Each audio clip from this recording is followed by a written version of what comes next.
Welcome back to the Girl Power Alliance podcast. As always, I have a remarkable woman here to share her story. And if you're watching this on YouTube, you could see how beautiful she is. Let me tell you a little bit about Rachel. She is a single mom of two teens, Gabriel 12 and Ashlynn 16. She gets filled up and rejuvenated when coming alongside others to empower them and encourage them to be the best version of themselves. In other words, to be who God created them to be. Rachel's experienced supernatural grace in the area of her divorce, and it is her mission to make her breakthrough a corporate breakthrough and a blessing. She loves the outdoors. She lives in Texas, having moved there after a lifetime in Wisconsin. Welcome, Rachel. Thank you. That's quite a change from Texas to Wisconsin. Oh, welcome. I mean, the reverse, from Wisconsin to Texas. Yeah. From So, really cold to nice and warm. yeah. I'm also or almost in the last year, already become a Texan where like 40 is a little bit too cold.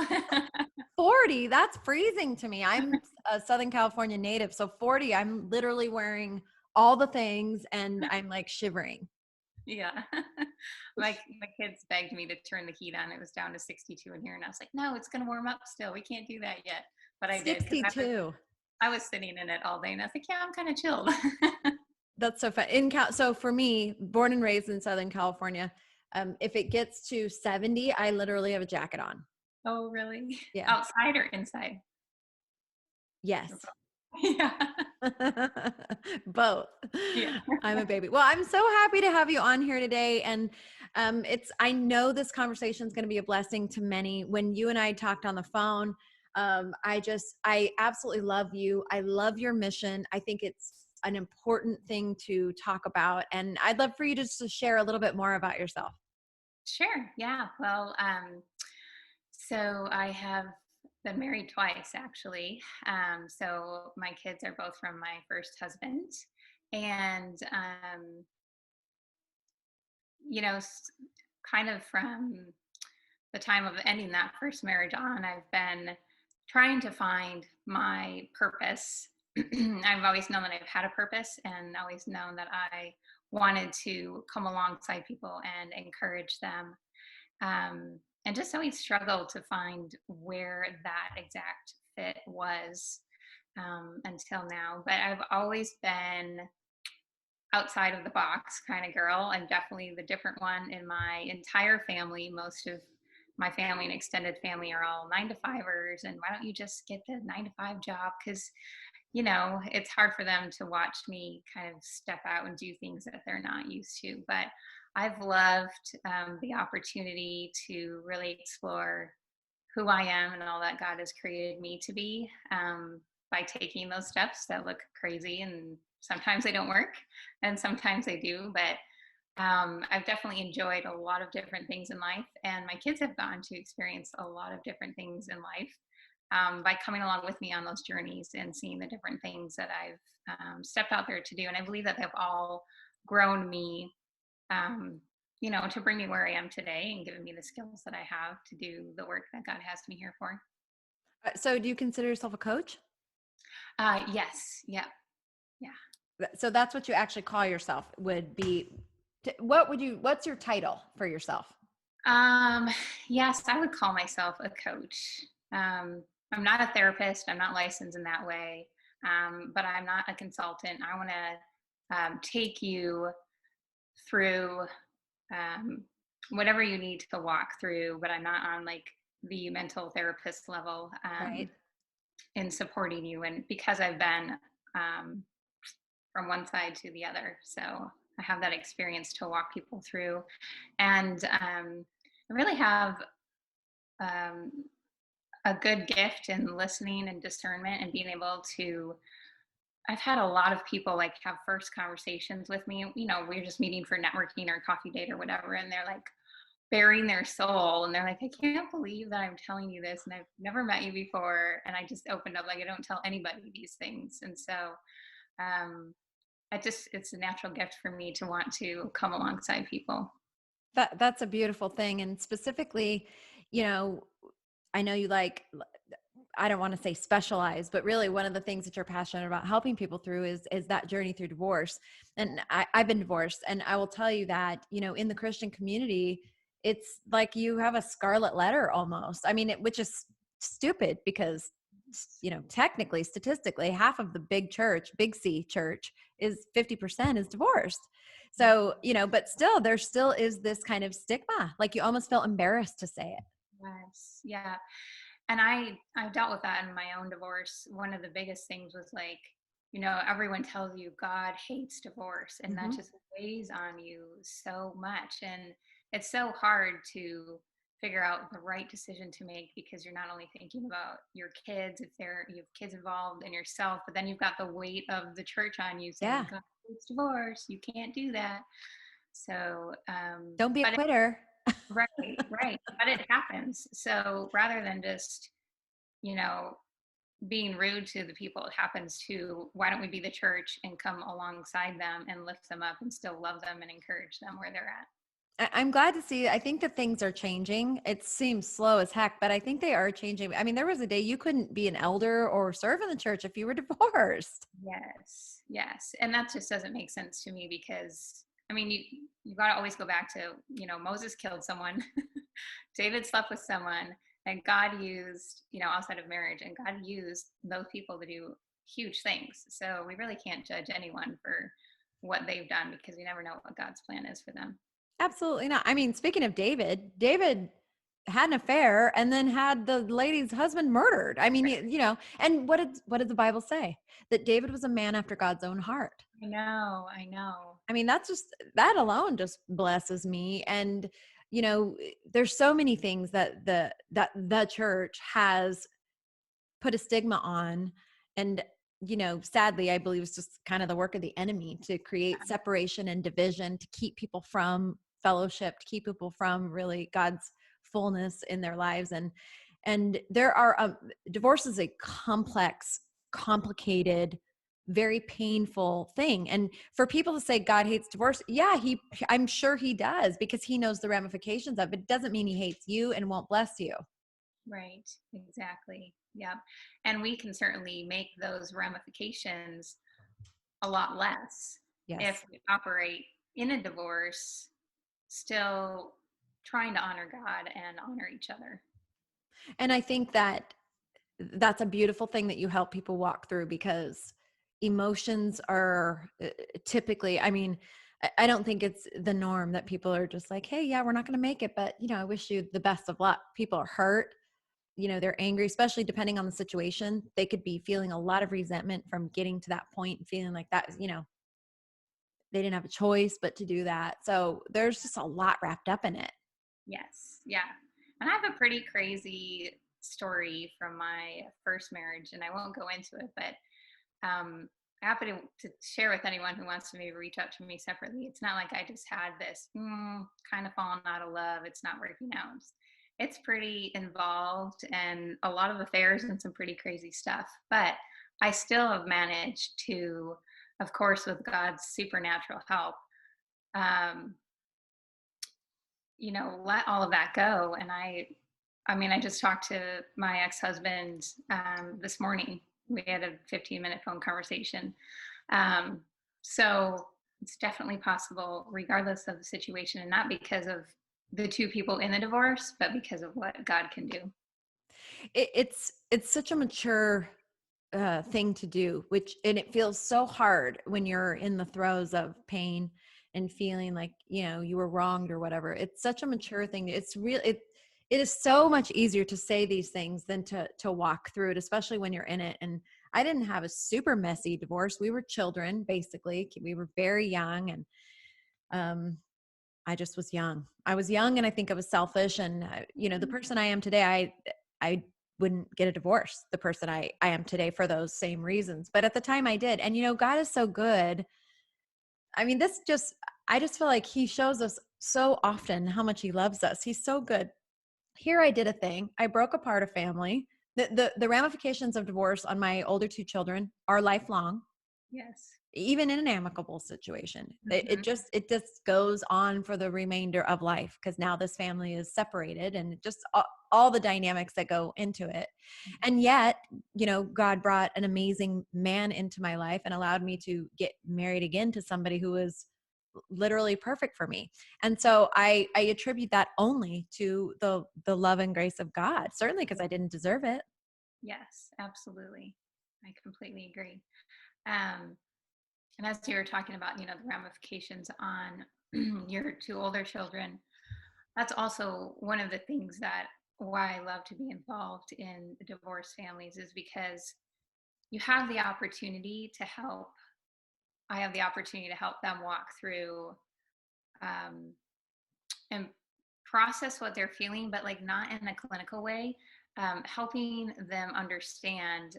And also, the parents that are now co-parents involved, the mind of Christ and their identities, which come from, we are kings, or sorry, princes and princesses of the king, and we are royal inheritance. And so, so many of us are brought up in this world thinking that we're paupers and built in the poverty mindset. And that, if you don't break out of that as you're going through the divorce process, especially, and as children, all of the feelings and the emotions and the failure that maybe is not yours, but you take on in that pauper mindset just kind of magnifies, and that's how you carry it into the rest of your life.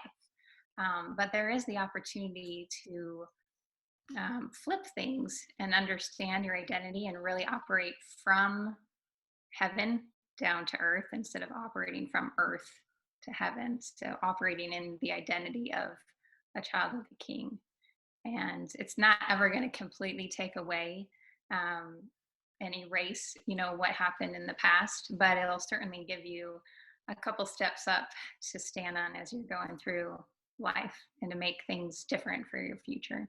Oh, absolutely. And I'm so glad that you're doing what you're doing, because I think most people can't do it without somebody walking them through that, because you're like in the thick of it, and you have the ability to have perspective, right? You're outside here, and you're on the other side of it because you've already walked through that to this Mhm. point. So it's really important. And so how old were your children when you got divorced? They were 9 and 5. So they're old enough to know. Yes. Yeah. Um, yeah. And they've always appreciated, um, me keeping the relationship not even just amicable, but friendly and comfortable and normal between their dad. And we actually have kind of an interesting relationship because he has a previous son from a previous marriage. And so we're very good friends with his ex and her parents. And so, like, we can get together as a big, extended, mixed up family and all have fun together and laugh. And, we care about each other throughout the year. And that's really been impactful for my kids, um, to feel as close to normal as we can. I didn't have that when I was a child growing up. It was always very awkward between my mom and my dad, and it still is today because Mm. they didn't have anyone walking through this with them. And so they're just kind of reacting as the world kind of tells them it's okay and the normal. Yeah. And again, kind of back to that conversation, or the thought of, really maturing.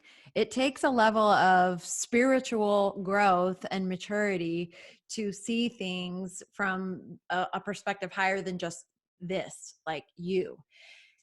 And nothing will make you do that more than being a parent. And I'm always saddened when I hear about people that are going through a divorce, and the stuff that they do. And I don't want to say that they're doing it on purpose, but it would look that way. And, not thinking at all about the ramifications of, you know, how it's impacting the kids. Like you, we had it wasn't like we didn't even have anything to fight over. We didn't own anything. We were young, and, And we didn't fight over the kids. We always lived very close to each other within a couple of blocks for many, many years when the kids were young and school aged. And we always went to everything together. Matter of fact, when he got remarried before I did. I did the hair and makeup for their wedding because that's what I did back then. So, we always made every effort to, I mean, it's not normal, but to try to give the kids that. And, even if I felt something, I never said it to the kids, especially when they're young. I can say things now, like joking with the kids about him, like kind of derogatory, like, well, your dad, which I would never have said that then. But I think that is more rare than it is common because they're just, I think the pain becomes your identity in divorce a lot of times. Yes. Yep. I agree 100%. And so being a Christian on top of the pain, right? Then you have all this shame.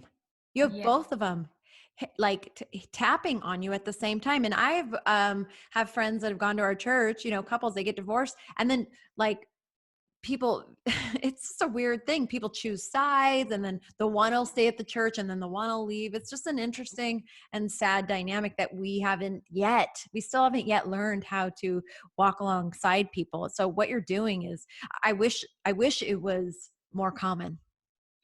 Thank you.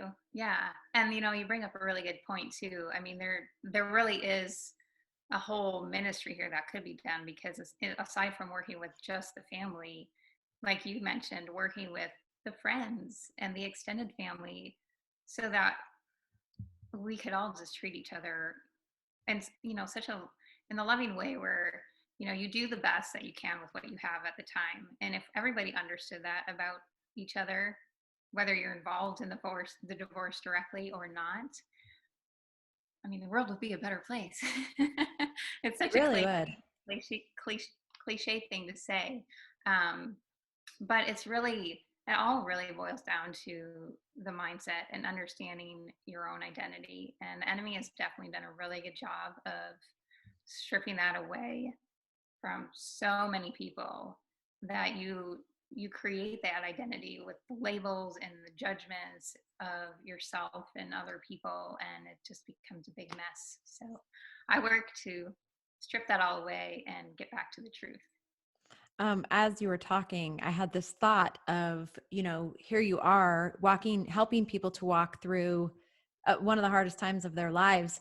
And with your knowledge, just personally, and then now the knowledge of working with people and working with families, you would be an amazing pre-marriage counselor. Or like, I know that's not what you call yourself, but like what an amazing thing to be able to bring conversations up that, when you're in love and you're excited about, this wedding, getting married, there's just things you don't know.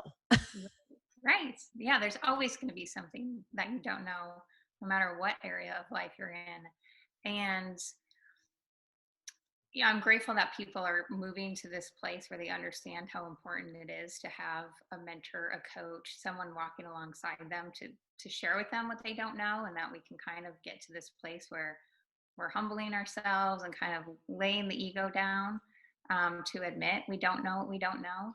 But I would absolutely love, and I try to do that with my children already, just kind of preparing them with the right mindset about themselves, about marriage, about having conversations with their spouse, and even what they're doing now and how that can impact that relationship. Because those are conversations that I didn't get to have when I was a kid. And so a lot of my decisions that I made leading up to my first marriage, God wasn't in them, and I didn't have a prepared mind going up to who my first husband was going to be. Right. And that made an absolutely huge difference because, I was just kind of grabbing here and grabbing there and taking what worked. And it wasn't God's best for me. Now, I'm certainly not going to ever say I would not do it and Right. not done it because I love You my wouldn't kids have your kids. Right. and the experience. And, I am who I am today because of everything that I've gone through. But if I can prepare people with the right mindset going into it as well. Yeah, it's a great insight. Well, I just think I'm glad that the conversations are being had. And, it's an interesting thing this year in particular in 2020, because, you know, I feel that for many years, and when I was years ago, when I stood behind the chair as a stylist and a makeup artist, I did a lot of weddings. And so you work with people for, a long time leading up to the wedding, and all they talk about is that day. Like they spend a year planning a day, like a 4 or 5 hour day. And I always used to say to anybody that listened, if people spent that amount of time planning for their marriage, like they were planning for the day, then the divorce rate would be cut like in half. And, it's interesting because people could have weddings this year in 2020. They couldn't do this big ceremony that some of them, that many of it had been planned. I've seen backyard weddings. I've seen, living room weddings. You've seen all this thing. And it like warms my heart, because it takes the focus off of the event and it puts it now on the couple. And I think that's, like, again, the enemy has used this beautiful, covenant thing that you make this covenant between each other and God, and he's turned it into this big party, and nobody cares about the covenant. They just care about this event. Yes. So Yes. hopefully there's a shift now. Mm-hmm. I mean, Mm-hmm. maybe this is a shift forever because of the inability to plan these big things, but people still want to be married. So that's encouraging to me. Definitely. Yeah, completely agree. And how fun would it be to like go into a wedding having kept it small and not stepping into your first day of marriage with Dead. $30,000 of debt, which is like one of the biggest reasons why people get divorced. Yeah, you're absolutely right. So, are you doing one-on-one coaching, or do you have curriculum? Tell everybody that's listening, like, what you have to offer. Sure. So I work on a 3-month program, which involves um, up to 3 one-on-one coaching calls a month, and then a group mastermind each month. So as the program grows, um, I'm looking to do groups with the males separate and the females so that they can have that like-minded encouragement. And then we also have like curriculum homework to walk through. I work on 2 concepts a month to help people understand and regain their identity, and then focusing on the aspects of loving and respecting kind of all the outside people involved, and then that relationship between them and their children as well. Um, and that also is going to involve an interview with each of my children. I'd love to interview other people's children. However, I know that's kind of, that may get a little bit iffy with privacy or parents' comfortability with that. But I think the insight that we can gain from children who have gone through divorce, and their perspective on what they felt at the time that they maybe have never talked about because they weren't sure if it was right to feel that way, or um, and what they feel being in relationship with another significant other that's brought into this situation, and what they would want that to look like. Whereas we think there's a lot of information out there about blending families and how you're supposed to blend and make this beautiful, perfect family and you're all one. And it's like, that just causes more stress and it does even more damage to the children. So it's really valuable to have that insight too from the kids. So yeah, 3 months of coaching with me. And then as the program grows, of course, because I'm just beginning, there's definitely going to be ongoing, like, graduate. I do have a Facebook group for my clients. And I just see this all eventually turning into um, a movement in the earth of a new way of handling divorce, and which is why I gave it the name Pinnacle Parent, because it's a choice. It's a choice that you can make to not be a co-parent, but to be a pinnacle parent, Mm. who kind of rise above and restore each other to a place of honor, because that's what God can do when you choose to kind of submit and surrender to the work that he can do. And I just thought it was a really great kind of catchy phrase for a movement. So, I love it. I absolutely love it. And how can people find you? so you can find me on Facebook. It's just facebook.com/at Pinnacle Parent. Um, and then pinnacleparent@gmail.com is my email. Do you have a website? I do not have a website yet. So one of the things that I have been working on and stepping out in faith in is knowing that this is something that God has called me to. And so I want to be bold in taking the steps to actually build it professionally and officially. So I've been Yeah. getting a lot of quotes on, having help with that. So that's in the works. Um, and it takes a lot of faith to go through those steps. Yes, it does. I just recently had, like, as of 24 hours ago, had a little, whoops, that didn't quite go as it was planned on. So we're starting at square one again with a few things, but I know that this is something that God has called me to. So I know that He's going to just open the next door. Yeah, yes, he absolutely will. So don't worry if you didn't write that down or whatever. All of her information will be in the show notes of the podcast. And if you're watching this on YouTube, it'll be right below in the information about the video. And I think like I said, I've said it to you, I feel like a bunch of times, I feel like what you're doing is so important for so many reasons, and your impact, you won't even know the impact that you're having, because it's not just on the person, it's on the children, and that impacts, you know what I mean, just this huge 100%. sphere of people in the extended family and the friends, and when the kids grow up. And so what you're doing, it's just holy work.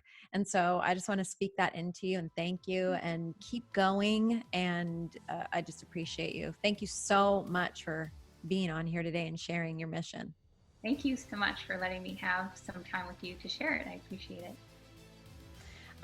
There will be, I'm sure, more to come. So watch out for her, find her, follow her, connect with her. If you know somebody that's going through a divorce, just refer them over, because whether they think or ask for help, think they need help or ask for help or not, I promise you they do.